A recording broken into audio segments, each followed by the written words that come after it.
ओम शांति।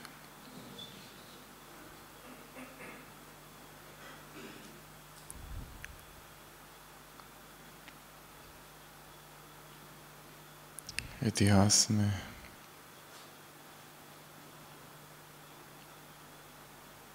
वर्णन है राजा गोपीचंद का। मुरलियों में भरतरी और गोपीचंद की बातें आती है। अपनी माँ की ही आज्ञा से राजा गोपीचंद सन्यासी बने।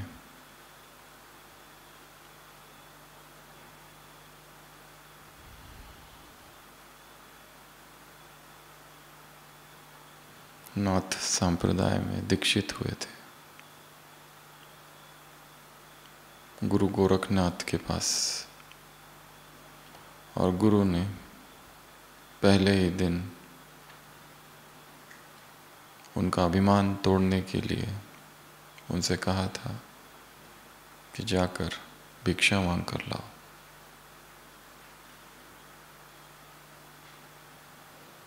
तो वो भिक्षा मांगने गए और लोगों ने ये जानकर कि ये राजा है, उन्हें बहुत सारी भिक्षा दी। और नियमानुसार वो अपने माँ के द्वार पर भी गए भिक्षा मांगने के लिए, जिस माँ ने ही प्रेरित किया था इस संसार का त्याग कर दो।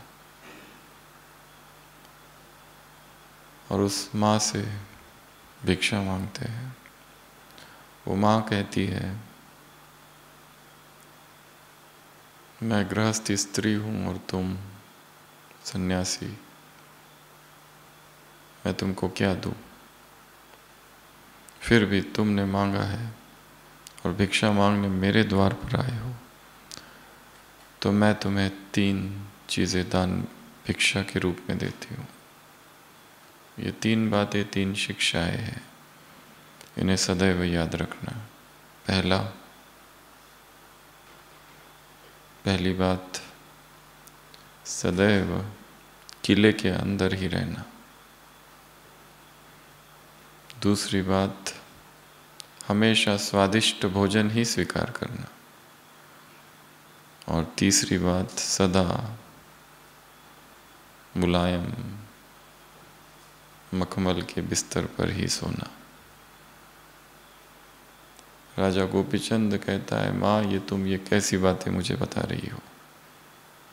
मैंने इस संसार का परित्याग कर दिया है, फिर मैं किले में कैसे रह सकता हूँ? स्वादिष्ट भोजन में कैसे खा सकता हूँ? और इस तरह के बिस्तर में मैं कैसे सोऊं? उसकी माँ कहती है, तुम शायद मुझे गलत समझे। जब मैंने कहा किले में रहना, मजबूत किले में रहना, वो किला है अपने गुरु की संगति, अपने सद्गुरु की संगत। वो सबसे शक्तिशाली किला है, उसको कभी ना छोड़ना। और जब मैंने तुमसे कहा कि स्वादिष्ट भोजन ही स्वीकार करना, मैं तुमसे कह रही हूँ संकल्प का भोजन। अपने संकल्पों को श्रेष्ठ रखना, महान रखना, पवित्र रखना, ऊर्जावान रखना। और जब मैंने तुमसे कहा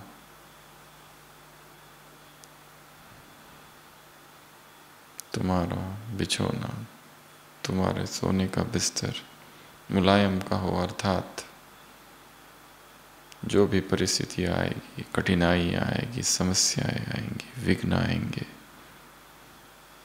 उन सब को समझना ये एक मुलायम का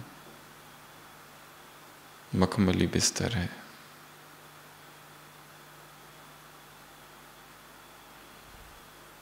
ये 3 शिक्षा है उस माँ ने अपने बेटे को दी।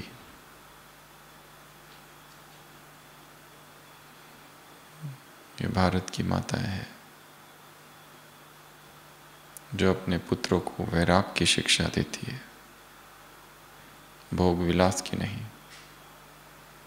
पवित्रता की शिक्षा देती है, श्रेष्ठता की शिक्षा देती है, ऊर्जा की शिक्षा देती है, कठिनाइयों का सामना करने की शिक्षा देती है।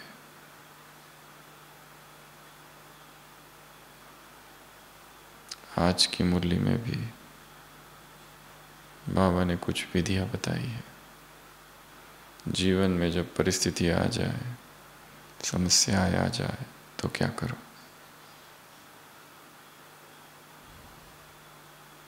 और समस्याएं आएगी, परिस्थितियां आएगी, विघ्न आएंगे, तब तुम्हें क्या करना है।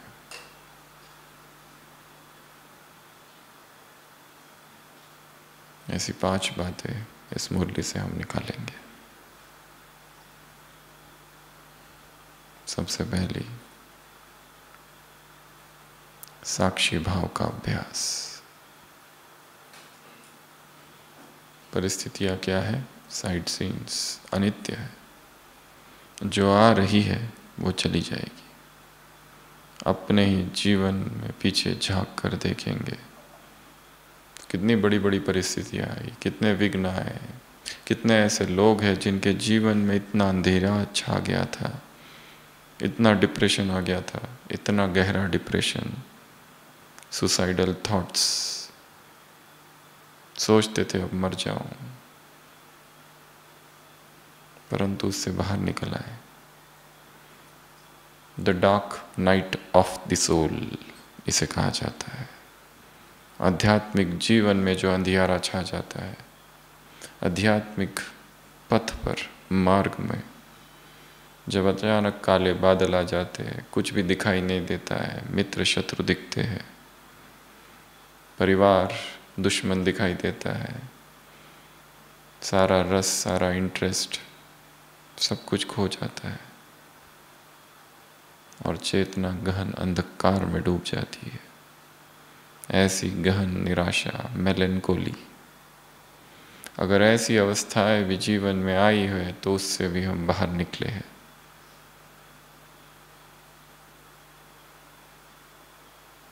तो आज की मुरली का पहला काम, साक्षी भाव को विकसित करना। कितना दिन? बाबा आ रहे 18 तारीख को। आज से 18 दिन का ये अभ्यास है, 18 डेज का ये होमवर्क है।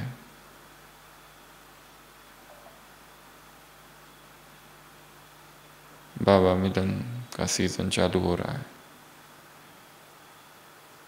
18 दिन बाकी है कल से। तो क्या प्रैक्टिस करेंगे? साक्षी का अभ्यास, साक्षी की साधना। क्या है? Side scenes. ट्रेन से गुजर रहे, कितनी सारी सीन्स आ रही है, कुछ देख रहे, कुछ देख रहे, कुछ दिखाई दे रहा है, स्कूल दिखाई दे रही है, बच्चे दिखाई दे रहे, खेत दिखाई दे रहे, रास्ते से चलते लोग दिखाई दे रहे, पति पत्नी झगड़ते हुए दिखाई दे रहे। हम रुकते हैं क्या? ट्रेन में है, ट्रेन चालू है, सीन्स आ रही है, जा रही है, दृश्य बदल रहे हैं, दृश्य चलायमान है। मोबाइल है,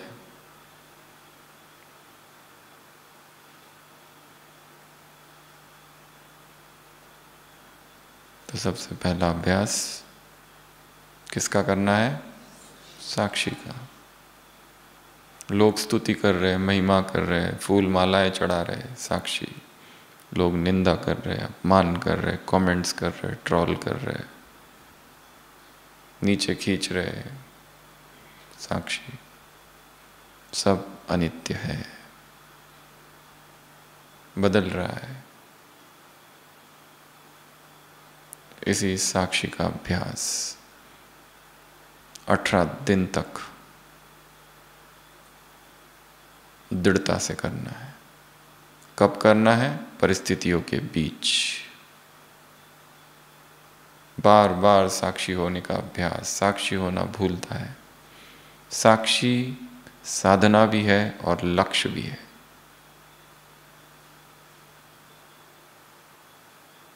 इस सारे खेल को साक्षी होकर देखो।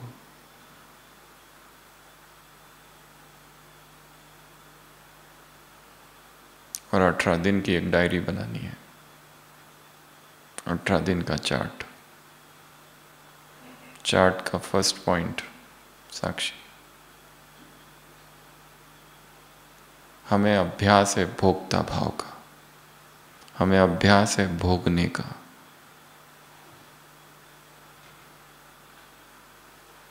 स्तुति हुई, खुशी को भोगते हैं। निंदा हुई, दुख को भोगते हैं। स्वादिष्ट वस्तु खाई, आनंद आता है। जो पसंद का नहीं है वो बना दिखा तो क्या कहते हैं, आज भूख नहीं है। और अचानक कोई वो लेके आ जाए कटोरी में जो हमारे पसंद का है तो भूख फिर से जागृत हो गई। हमारा स्वभाव ही भोगने का है। ये यात्रा है भोक्ता भाव से साक्षी भाव की। ये यात्रा है दृष्टा भाव की। ये यात्रा है ऑब्जर्वरशिप की। ये यात्रा है डिटैच्ड ऑब्जर्वर बनने की। ये यात्रा है दृष्टा दर्शक बनने की। अपने आप को भी दर्शक बनकर देखना है और इस विश्व ड्रामा को भी।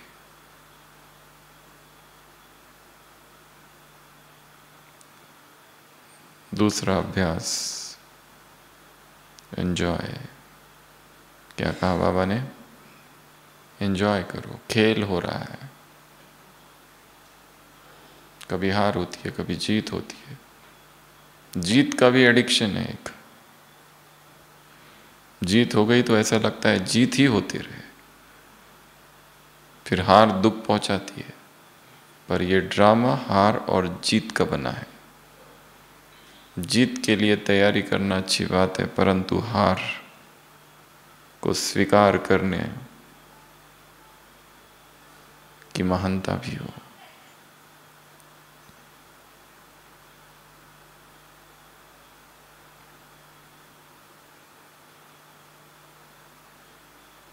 एंजॉय। खेल चल रहा है, जीत को भी एंजॉय करो तो हार को भी एंजॉय करो। स्तुति को भी तो निंदा को भी, कॉम्प्लीमेंट को भी तो कंप्लेंट को भी।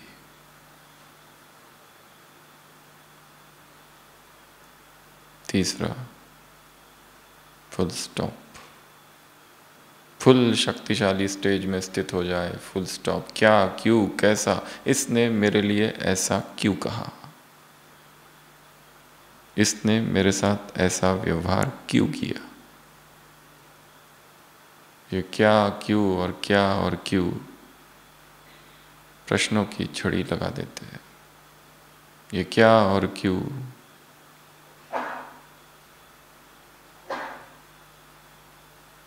डिस्टर्बेंस पैदा करता है।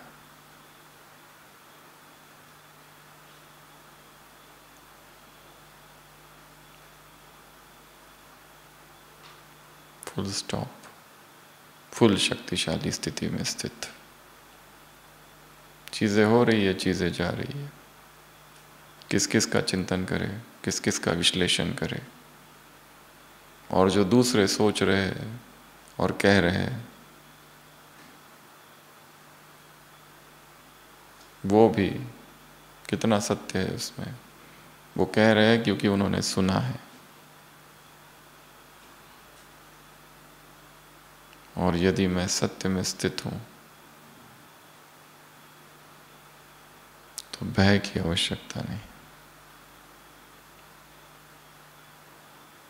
चौथा वरदान में है, हर परिस्थिति को अपना शिक्षक समझो, टीचर। परिस्थिति आई है किस लिए? टीचर बनाने, शिक्षा देने के लिए, अनुभवी बनाने के लिए, कुछ सिखाने के लिए। इस परिस्थिति से गुजर कर अगर हम अपने ही जीवन की परिस्थितियों को देखेंगे, अगर वो सारी परिस्थितियां नहीं आई होती तो आज हम वो ना होते जो है।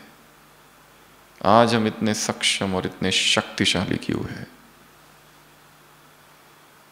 क्योंकि हम गुजरे हैं उस परिस्थिति से।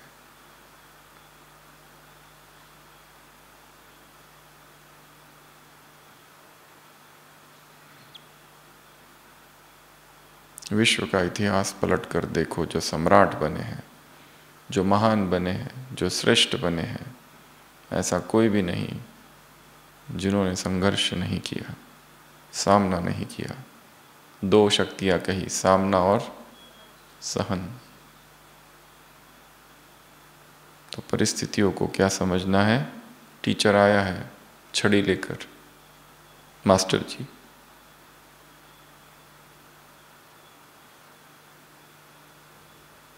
एक ही टीचर अगर पढ़ाता रहा तो कितना बोर होता है। नए नए टीचर आए, हिस्ट्री का अलग, फिजिक्स का अलग, बायोलॉजी का अलग। अगर एक ही टीचर सारे ही सब्जेक्ट पढ़ाए, बस उसी को देखते रहो सुबह से, तो कैसी रहेगी स्कूल? या नई नई परिस्थितियां आती है। एक एक परिस्थिति एक एक टीचर है, शिक्षक है।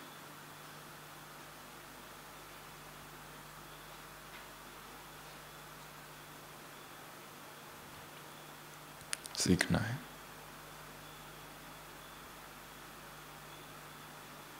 अगला ट्रस्टी वरदान में है। पांचवा, क्या समझो? मैं कौन हूँ? ट्रस्टी हूँ। सब कुछ सौंप दिया है, तो जो हुआ बहुत अच्छा, जो होने वाला है बहुत अच्छा, जो हुआ वो अच्छा हुआ। कब तक अतीत का बोझ अपने सिर पर ढोते हुए चलोगे?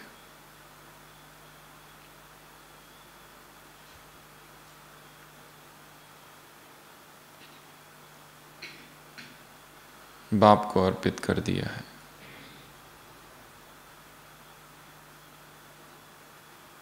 तो ये 5 अभ्यास करेंगे अमृत वेला। पहला, साक्षी।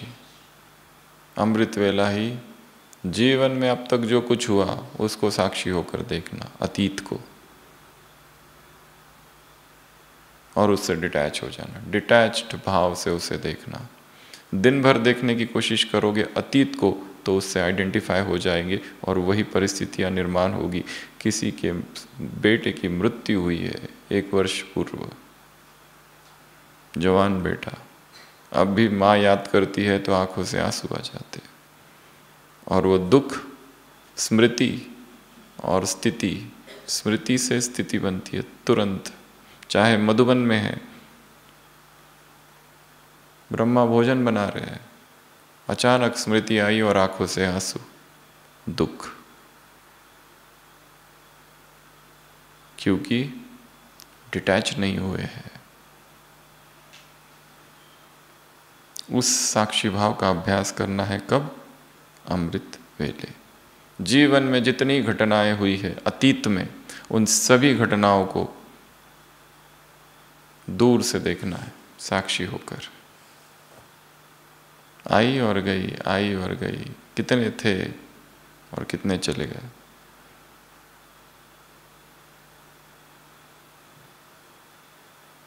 एक कुमार हमारे पास आया था, वो कहने लगा कोविड में पहले उसके माताजी भर्ती हो गई, उसने शरीर छोड़ दिया। 2-3 दिन बाद पिताजी भर्ती हो गए, दोनों ज्ञान में थे, माता पिता, फिर उन्होंने भी शरीर छोड़ दिया। एक साथ दोनों चले गए।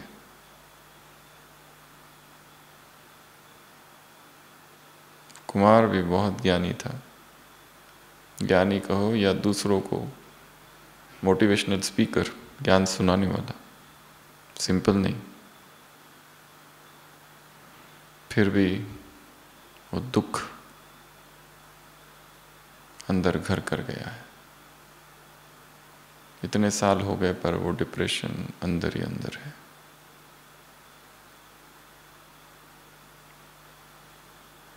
अमृत वेला अतीत से डिटैच्ड होने का अभ्यास करना है। कैसे? साक्षी भाव से। दूसरा बताया खेल चल रहा है, मिकी माउस का खेल, कार्टून शो।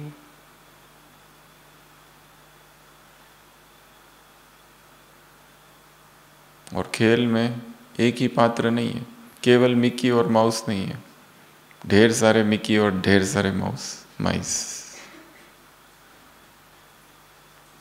इतने सारे पात्र हैं। कॉमेडी शो चल रहा है, एंजॉय इट। संगम युग मौजों का युग है। परिस्थितियों से लड़ने में ही गुजार देंगे तो एंजॉय कब करेंगे? तीसरा, फुल स्टॉप, फुल शक्तिशाली आत्मिक स्थिति में स्थित हो जाना, तो सभी स्थिर हो जाएंगे एक सेकंड के लिए, अभी अभी। पावरफुल, टोटल 1 मिनट, शक्तिशाली आत्मिक स्थिति में स्थित।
चौथा, शिक्षक।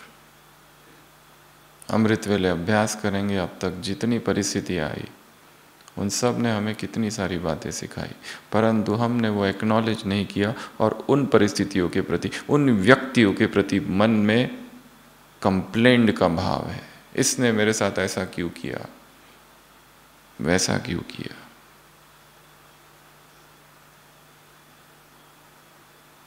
लिस्ट बनाएंगे क्या क्या सीखा, किस किस परिस्थिति से। और लास्ट, समर्पण, ट्रस्ट यू। जो हुआ बहुत अच्छा हो। भक्ति में भी भक्त कहता है जो हो रहा है प्रभु की इच्छा से हो रहा है, वो दुख नहीं करता। होई सोई जो राम रचि राखा, को करे तर्क बढ़ावे साखा। तर्क क्यों? उसकी इच्छा से।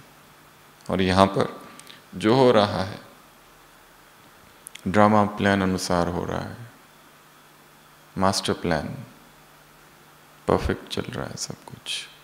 तो ये 5 बातें हैं जो प्रैक्टिस करनी है अमृत वेला। और फिर सारे दिन में बीच बीच में बाबा ने कहा ड्रिल करो।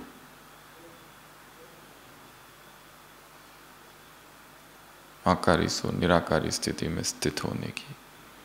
तो इस मुरली की ये एक बात है। टोटल 4 बातें इस मुरली में है। शुरुआत ये एक पॉइंट थी और 3 बातें हैं। शुरुआत कहाँ से है? क्या देख रहे बाबा? वो कौन है? खजानों का मालिक। 5 खजाने सुनाए हैं। कौन कौन से? ज्ञान, ज्ञान से मुक्ति, योग से शक्ति, सारे गुण, सेवा से खुशी और संबंध से दुआएं।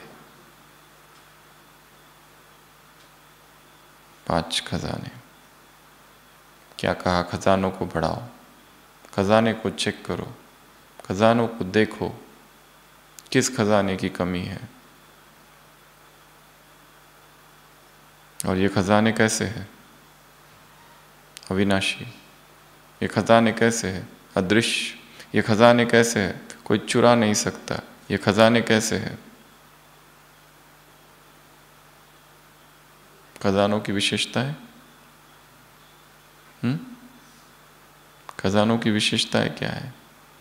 या फिर संसार में खजाने जो है, खजाने शब्द हटा दो, पैसे, पैसे और ये पैसे, दोनों पैसों में क्या अंतर है?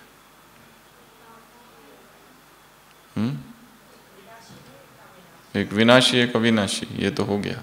दूसरा, एक अनित्य है, वो टिकता कहाँ है? और वो खजानों में डर है। एक संत योगी पुरुष जिसके पास बहुत सिद्धियां है, वो एक गांव में प्रवेश करता है। वो गांव के लोग गरीब है, फिर भी गांव संपन्न है वैसे, परंतु हर एक ये सोचता है कि मुझे और पैसा चाहिए। सभी उस संत के पास आते और कहते हैं, अगर हमारे पास और धन होता तो हम बहुत खुश होते। संत हृदय नवनीत समाना, संत दया है, करुणा भरी है। सब लोग आते हैं, कहते हैं हमें आप ऐसी सिद्धि दे दो, हमें बहुत सारा धन मिल जाए। उस संत को दया आती है और वो एक वरदान उन गांव को दे देता है कि सबके पास इतना भरपूर धन हो जाए। सभी लोग उस संत को धन्यवाद करते हैं और संत विदा लेता है, चला जाता है। कुछ मास के बाद उस शहर, उस गांव में प्रवेश करता है तो देखता है ये क्या हो गया। क्या हो गया होगा?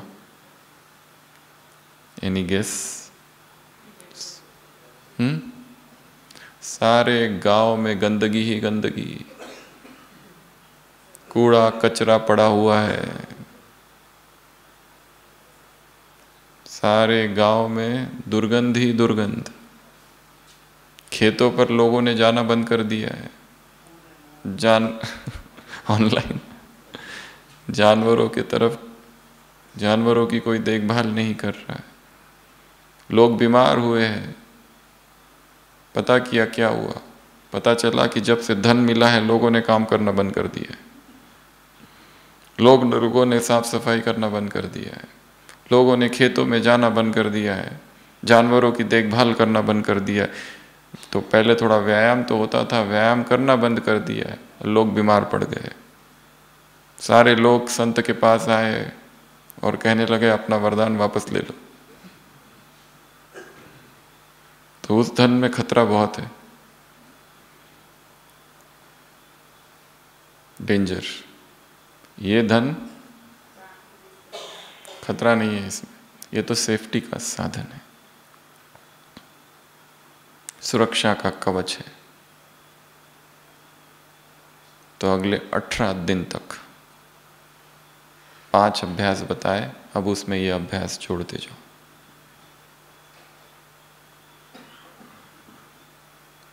बाबा आने से पहले हमें अपने आप को काम देना है। टाइम लिमिट सेट कर दी है 18 डेज की, जो चालू हो रहा है कल से। ज्ञान के लिए क्या कहा कि तुम्हारे पास ज्ञान धन है। इस ज्ञान धन ने क्या कर दिया? इस ज्ञान धन ने तुम्हें मुक्त कर दिया, जीवन मुक्त कर दिया। कब? सतयुग में नहीं, यहां अभी। तुम्हारी चिंताएं, तुम्हारे दुख, तुम्हारी परेशानियां, अशांति सब मिटा दिया है।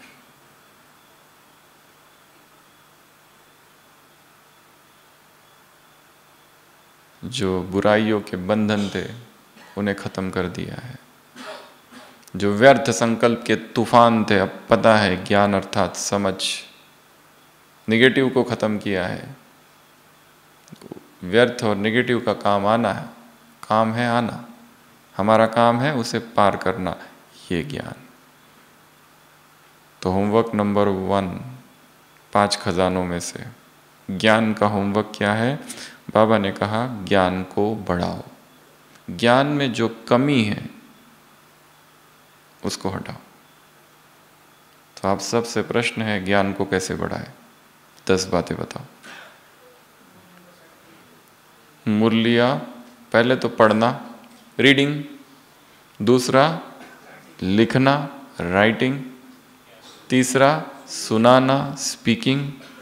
चौथा क्या क्या करोगे? ज्ञान का चिंतन करना, ज्ञान का मनन करना, ज्ञान की चर्चा करना, ज्ञान का डिस्कशन करना, ज्ञान को शेयर करना, ज्ञान को सुनाना, ज्ञान को विजुलाइज करना, ज्ञान को रिकॉल करना, ज्ञान की ड्रिल बनाना, ज्ञान को प्रैक्टिकल में लाना, ज्ञान को जीवन में लाना, ज्ञान को बुद्धि में आत्मसात करना, ज्ञान के मंत्र बनाना और एफर्मेशंस को रिपीट करते रहना, ज्ञान के मंत्रों का स्वमान बनाना,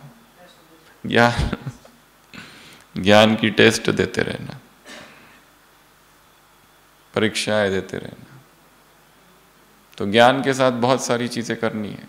शुरुआत होगी सुनने से, ये नहीं बताया किसी ने।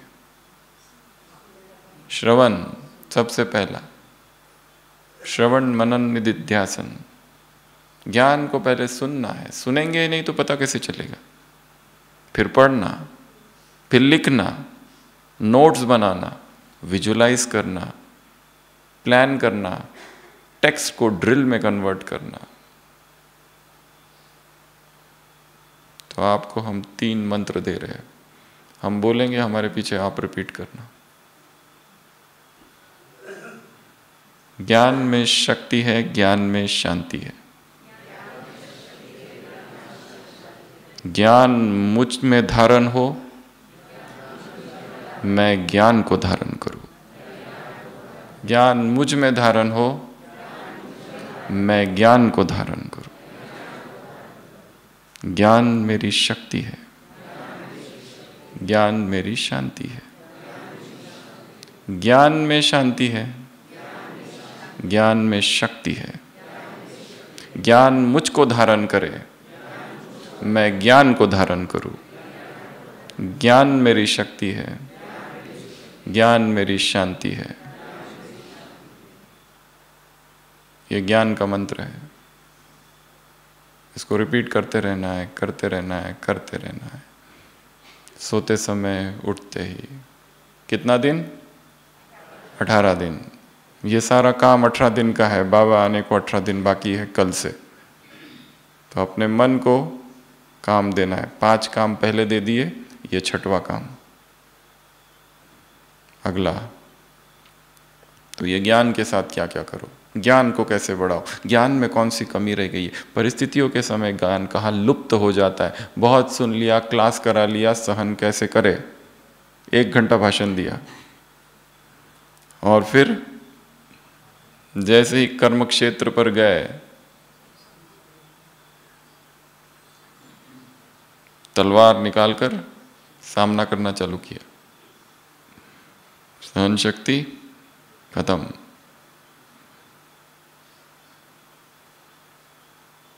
दूसरा है योग।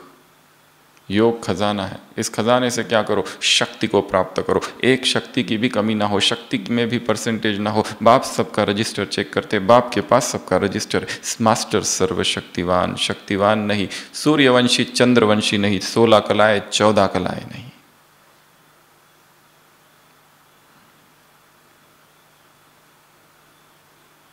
तो अगले 18 दिन तक होमवर्क, 3 घंटा बैठकर योग। अमृत वेला और नुमा शाम का मिला के, वैसे तो 4 घंटा कहना चाहिए, परंतु 3 घंटा।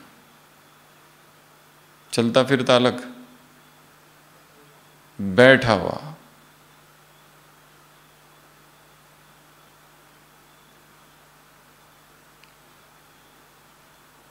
अपने मन को काम देना है। 18 दिन मुझे ये करना है। जब बाबा के सामने आएंगे 18 अक्टूबर को, तो ये सारा होमवर्क कंप्लीट हो आज की मुरली का, ताकि हम शर्म से नहीं आंखें मिलाकर बाप को देख सके कि तुमने जो कहा था हमने किया। योग से शक्ति को धारण करो, बाद में नहीं, अब। कब नहीं? अब, अभी, नहीं तो अलबेले बन जाते हैं।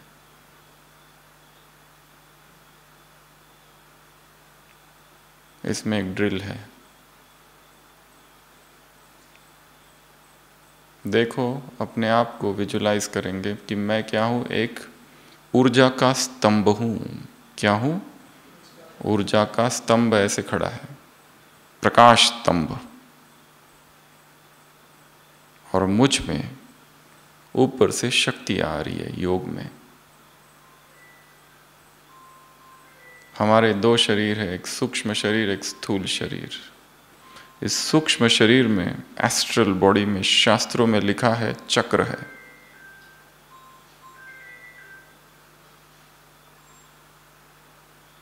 सात चक्र की चर्चा है। मूलाधार, स्वादिष्टान, मणिपुर, अनाहत, विशुद्ध चक्र, आज्ञा चक्र, सहस्त्रार चक्र। 7 चक्रों की चर्चा। ये कोई स्थूल चक्र नहीं है जो एनाटॉमिकल डिसेक्शन से पता चले कि यहाँ ये है, यहाँ वो है। ये स्थूल शरीर में नहीं है, सूक्ष्म शरीर में। सूक्ष्म शरीर में 3 बातों का वर्णन है। सबसे पहला चक्र, दूसरा नाड़ियाँ, 72,000 नाड़ियाँ, तीसरा aura. First chakras, second energy pathways, जिसको चाइनीज में मेरिडियन कहा जाता है। जितना जितना हम आगे बढ़ते जाएंगे, हमारा काम सूक्ष्म शरीर पर हो। निकोला टेस्ला ने कहा है, if you want to know the secret of the universe, start thinking in terms of energy, vibrations and frequency. हम ऊर्जा पर काम करेंगे, एनर्जी पर काम करेंगे, एनर्जी शील्डिंग, एनर्जी एम्पावरमेंट। केवल हम भोजन से ही भोजन नहीं करते हैं, मुख से, असंख्य मेथड से जिससे हम भोजन ग्रहण करते हैं। इन आँखों से ऊर्जा हम ग्रहण कर सकते, भोजन कर सकते। कानों से ध्वनि, जो सूरज की किरणें पड़ती है वो भी भोजन है। जो ध्वनि उत्पन्न होती है वो भोजन है। जो दृश्य देखते हैं वो भी भोजन है। दूसरों को खाता देखते हैं वो भी भोजन ही है हमारे लिए।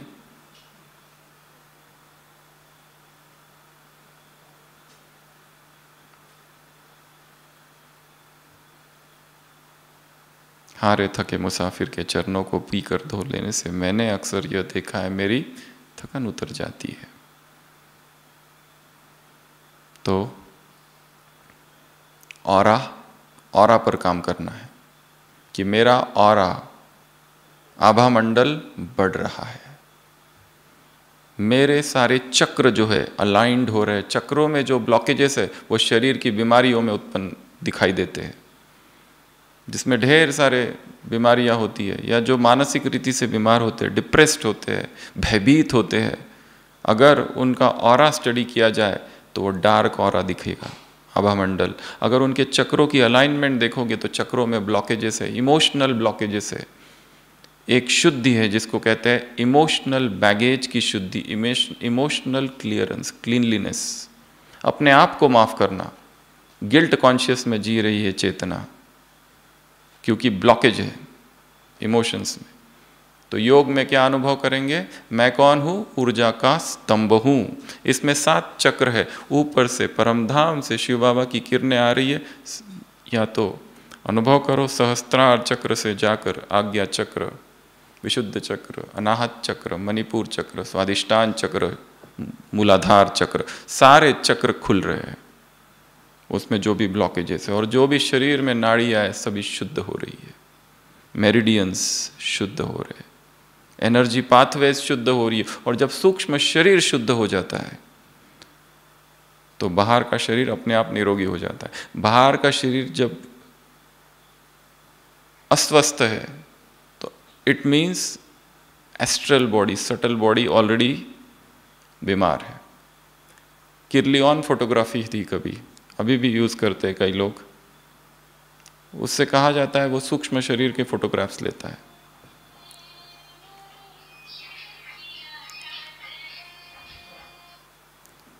उस किर्लियन फोटोग्राफी से एक व्यक्ति का फोटो लिया गया। उस फोटो में दिखा कि उसका राइट हैंड जो है वो है ही नहीं, काला काला दिख रहा है। और उसका हाथ तो अच्छा है, एकदम बढ़िया, सब काम करता है। पर उस व्यक्ति का कुछ मास के बाद एक्सीडेंट हो गया, वो हाथ बुरी तरह से डैमेज हो गया। सूक्ष्म शरीर पहले प्रभावित होता है, बाद में स्थूल शरीर। स्थूल शरीर में बीमारियां तो बहुत बाद में आती है, पहले बीमारी कहाँ आती है? सूक्ष्म शरीर। और बाबा ने चक्रों की कहीं चर्चा नहीं की है किसी मुरली में, ना मेरिडियंस की, ना ऑरा की, परंतु अगर देखा जाए तो ये सब कुछ आत्मा में ही निहित है। अन्नमय कोश, प्राणमय कोश, मनोमय कोश, विज्ञानमय कोश और आनंदमय कोश, पंच कोशों की चर्चा है शास्त्रों में। बाबा ने सिंपल बातें बताई, एक आत्मा, एक स्थूल शरीर, एक सूक्ष्म शरीर, बस। भोली भाली माताओं को ज़्यादा नहीं समझ में आता है, अन्नमय कोश, प्राणमय कोश, उसी में गुलगुल घूमती रहेगी। मुश्किल से तो मेरा बाबा कह रही, और ज़्यादा कॉम्प्लिकेटेड कर दी बातें, astral body, subtle body, meridians, चक्र। अभी भी अगर अचानक किसको पूछ लो कि द्वापर में कितने जन्म हैं, तो उल्टे पुल्टे हो जाएंगे।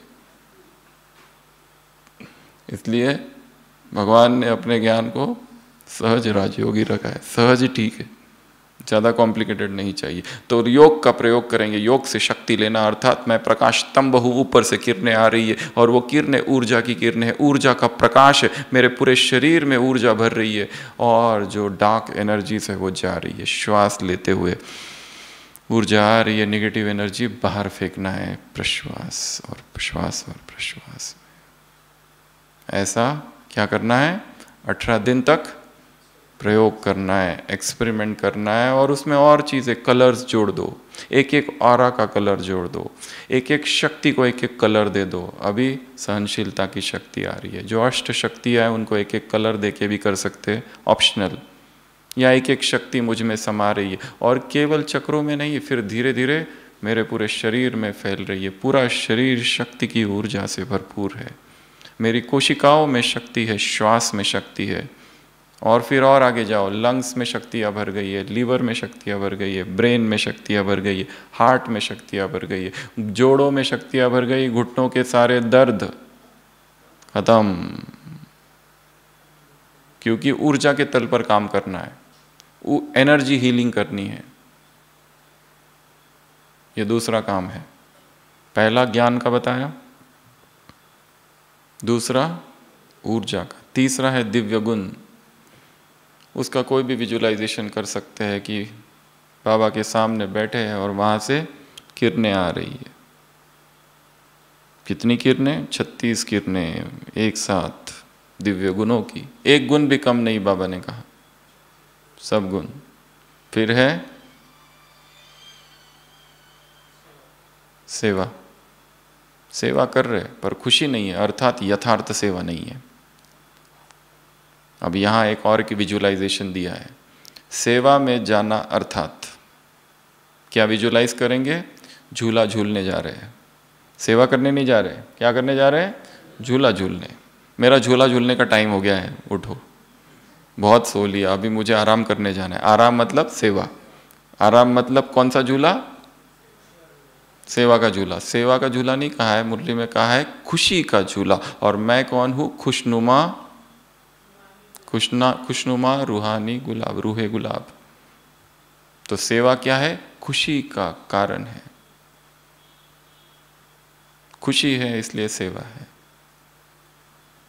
तो क्या विजुलाइज करेंगे? जब भी सेवा कर रहे हैं तो सेवा नहीं कर रहे, क्या कर रहे हैं? झूले में झूल रहे हैं। ज़्यादा थकान हो जाए तो क्या करना? झूले में झूलने चले जाना, बिस्तर पर नहीं। जब बहुत ही थकान लगे तो झूले में झूलना चालू। तो बाबा ने कहा सेवा अर्थात खुशी। सेवा है, यथार्थ सेवा होगी तो खुशी होगी। अगर सेवा में खुशी नहीं मिल रही है अर्थात वो यथार्थ सेवा नहीं है। चाहे कोई भी सेवा करो, मनसा वाचा कर्मणा, परंतु खुशी मिलनी चाहिए, इंस्टेंट हैप्पीनेस।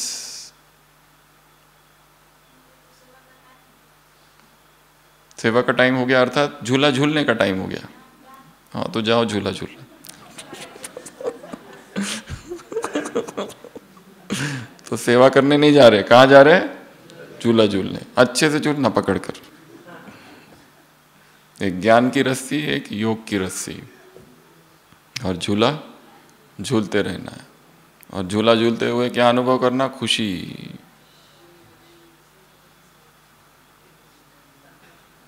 लास्ट, पांचवा, संबंध। संबंध में क्या? दुआएं।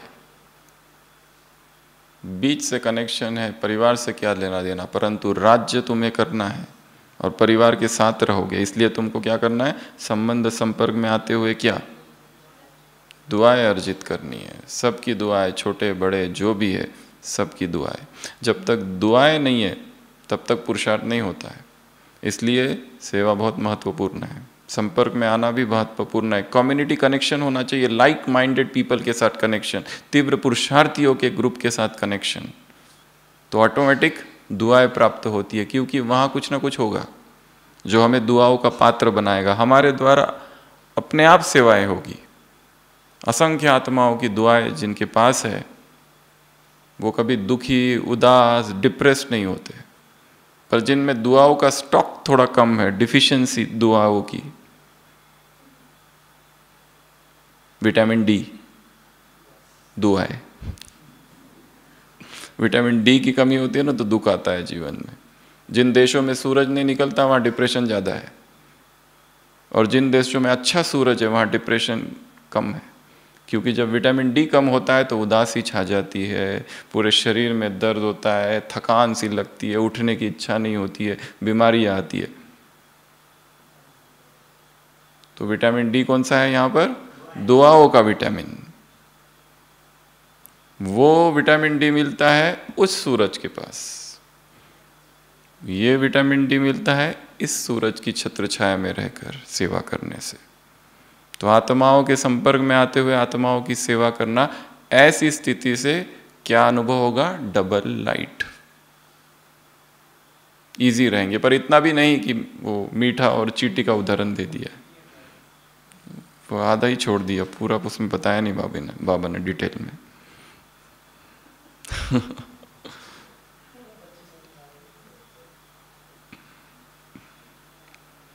तो जहां दुआएं है हल्कापन है, जहां दुआएं कम है वहां भारीपन है। उठने की इच्छा नहीं होती है, ऐसे लगता है सो जाओ।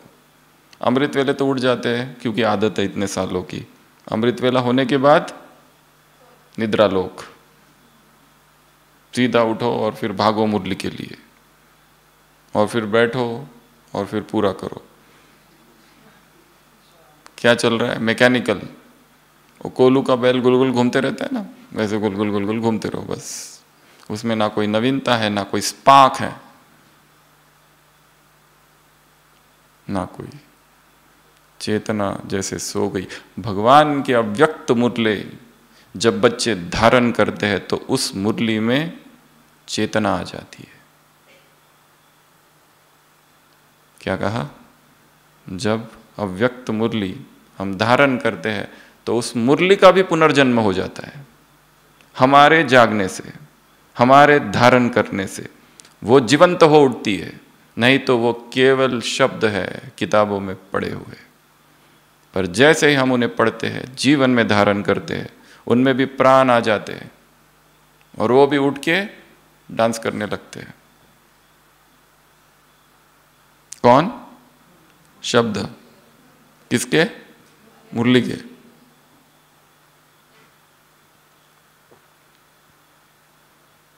तो ये 5 खजाने। तो सबसे पहले हमने 5 बातें बताई जो 18 दिन करनी है परिस्थितियां आने पर। ये 5 खजाने हैं, उन पर काम करना, ये मुरलियों का दूसरी पॉइंट। तीसरी बात है मुरली की, बाबा ने कहा है कौन है, क्या है वो जो देहभान में लाता है? वो है मैं, वो स्वमान। तो अभ्यास कौन सा करना? ये वही अभ्यास है जो उसमें देखा ड्रिल में। मैं निराकार आत्मा इस शरीर को धारण किए हुए हो। किसने किसको धारण किया है? घी ने पात्र को या पात्र ने घी को? ये प्रश्न वैज्ञानिकों का है। ये पात्र में घी है, अभी भी समझ में नहीं आया कि घी ने पात्र को धारण किया या पात्र ने घी को धारण किया। ऐसा ही एक प्रश्न बाबा ने आज की मुरली में पूछा है, किसने किसको धारण किया? आत्मा ने शरीर को या शरीर ने आत्मा को? I am a body with soul या I am a soul who has taken this body? ये प्रश्न है। तो बाबा ने कहा उत्तर क्या है? आत्मा। तो मैं आत्मा हूँ या शरीर हूँ? आत्मा हूँ। कौन सी आत्मा? निराकार आत्मा। जब भी कर्म करो, क्या अभ्यास करो, मैं शब्द कहो, कितनी बार मैं कहते हो, ब्रैकेट में क्या हो? मैं निराकार आत्मा शरीर को धारण किए हुए हो, ये अभ्यास करो। तो ये है इस मुरली की तीसरी बात। और चौथी बात है कुमारों से मुलाकात, युद्ध से मुलाकात। कुमार अर्थात सुकुमार, कुमार बैठे हैं ना, कुमार अर्थात सुकुमार, कुमार अर्थात एक एक कुमार लाखों के बराबर है। एक एक कुमार 10-10 कुमारों को तैयार करना है। कितने दिनों में करेंगे? 18 दिन में। 18 दिन भूलना मत, 18 अक्टूबर को 18 दिन बाकी है, तो 18 दिन में 18 कुमार नए वाले तैयार करने हैं। विदेशियों को भी कहा, विदेशी कुमारों को भी कहा बाबा ने, कुमार अर्थात सुकुमार। कुमार अर्थात आबाद करने वाले, बर्बाद करने वाले नहीं। कुमार अर्थात आयुष्मान भव का वरदान लेने वाले। कुमार अर्थात अमर भव का वरदानी। कुमार अर्थात विजय भव का तिलक लगाए हुए। कुमार अर्थात ये नहीं कि यहाँ से जाने के बाद समस्या आ गई, माया आ गई, परिस्थिति आ गई। कुमार अर्थात समाधान स्वरूप।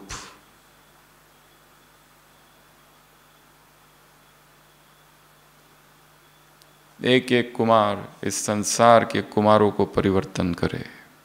विश्व के कुमारों को क्या करेंगे? परिवर्तन करेंगे। करेंगे कब? जब स्वयं इतने शक्तिशाली कुमार बनेंगे तब। और शक्तिशाली कुमार अर्थात अखंड ब्रह्मचारी, निष्कलंक कुमार।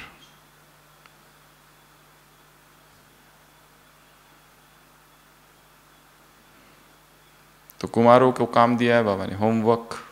कौन सा होमवर्क? 10 कुमार लाना है, 10 कुमारों को तैयार करना है, और वो भी कच्चे कच्चे नहीं, पक्के पक्के। तो इनाम कैसा मिलेगा तुमको? घटिया वाला नहीं, बढ़िया वाला। ये मुरली में है। इनाम कैसा मिलेगा? बढ़िया वाला इनाम।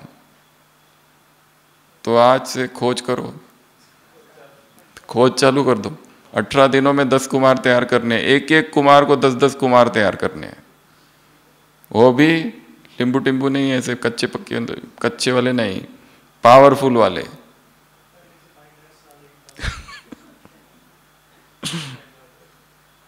तो ये काम दिया है बाबा ने। कितने सारे कुमार संसार में हैं जो खोज कर रहे हैं, ढूंढ रहे हैं। आज ही हम नीचे थे तो एक कुमार आया, मिला। वो कह रहा था कि मुझे बहुत खोज है सत्य की, मैं क्या करूं? हमने कहा कोर्स किया है क्या? उसने कहा कोर्स नहीं किया, अभी कॉन्फ्रेंस में आया है बस, पर मुझे खोज है, मैं जानना चाहता हूँ सत्य क्या है। ये तुम लोग ये सब क्या है? क्यों पहनते हो वाइट, पहनते हो बैच बीच लगाते हो, क्या है ये? किसी ने जबरदस्ती भेज दिया कॉन्फ्रेंस में तो आ गया, परंतु अंदर से खोज है। ऐसे कितने हैं संसार में जो खोज कर रहे हैं। तो ये 4 बातें मुरली में है। सबसे पहली बात खजाने, 5 खजाने। उसके बाद में दूसरी बात है वो निराकार से साकार, आत्मा ने शरीर धारण किया। तीसरी बात है युद्ध, युद्ध के लिए ये सारी बातें हैं। और चौथी बात जो शुरुआत में कही, 5 बातें जो परिस्थिति आ जाए तो करो। कौन कौन सी 5 बातें? स्टेप 1 साक्षी होकर हो जाओ, साइड सीन्स को देखो। स्टेप 2 एंजॉय करो। स्टेप नंबर 3 फुल स्टॉप और फुल शक्तिशाली स्थिति में स्थित हो जाओ। स्टेप नंबर 4 शिक्षक समझो हर परिस्थिति को। टीचर आया है छड़ी लेकर, मास्टर जी ऐसा चश्मा पहन के ऐसे देख रहे हैं, ऐसे देखता है ना मास्टर जी, तो परिस्थिति आई है हमें देखने, उसको हम बहुत पसंद आ गए। स्कूल में कितने सारे स्टूडेंट्स हैं, पर परिस्थिति को ये बहुत बढ़िया है, ऐसे देखते हैं ना गुरुजी किसी किसी को। हाँ तुम बताओ, तुम उसके बाजू वाला, राइट लेफ्ट, हाँ तुम बताओ, ऐसा करते हैं ना। तो इतने लोग थे कार में, कार जा रही थी, एक्सीडेंट हो गया, हमको ही चोट लगी, बाकियों को कुछ नहीं हुआ, तो खुशी होनी चाहिए। और लास्ट पॉइंट बताया समर्पण, ट्रस्टी। ऐसे ट्रस्टी आत्माओं को, ऐसे एंजॉय करने वाले आत्माओं को, साक्षी स्थिति में रहने वाली आत्माओं को, ऐसे फुल स्टॉप लगाने वाली आत्माओं को, ऐसे खजानों से संपन्न आत्माओं को, ऐसे ज्ञान गुण शक्ति योग दुआओं का खजाना लेने वाली आत्माओं को खुशी में झूला, सेवा के लिए नहीं जा रहे, किस में जा रहे? झूले में झूलने के लिए जाने वाली आत्माओं को, प्रकाश स्तंभ से शक्तियां सब अपने अंदर धारण करने वाली आत्माओं को, ऐसे परिस्थिति को शिक्षक समझने वाली, मास्टर जी समझने वाली आत्माओं को, ऐसे ऐसे ऐसे युवा, युवा अर्थात एक एक कुमार अर्थात विजयी, भाव का वरदान अर्थात कुमार अर्थात विजयी, कुमार अर्थात वरदानी, कुमार अर्थात आबाद करने वाले, कुमार अर्थात बर्बाद न करने वाले। वहाँ के भी कुमार है, वो जिद करते हैं। यहाँ पे भी एक हट करने वाले, कौन सी? बाप दादा से जो प्राप्ति है, बाप दादा की जो सेवा है, उससे हटेंगे नहीं, ऐसी प्रतिज्ञा बाप से अमृत वेला करने वाले और उस प्रतिज्ञा को रिवाइज करने वाले कुमारों को, बाप दादा का। ऐसे ऐसे और बताओ।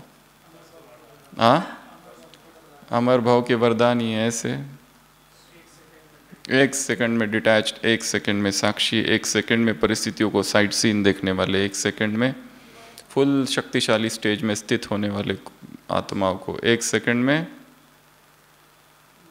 आत्मिक स्वरूप दुआएं कमाने वाली आत्माओं को। ऐसे ढेर सारे 18 दिन का अभ्यास, ये भूलना मत। 18 दिन का काम है, कल से चालू हो रहा है डे 1 और 18 अक्टूबर को बाबा से मिलेंगे, ठीक है? अच्छा, ओम शांति। मीठे मीठे सिकिला दे बच्चों को बाप दादा का याद प्यार और गुड नाइट, और हम रूहानी बच्चों की बाप दादा को याद प्यार, गुड नाइट और नमस्ते।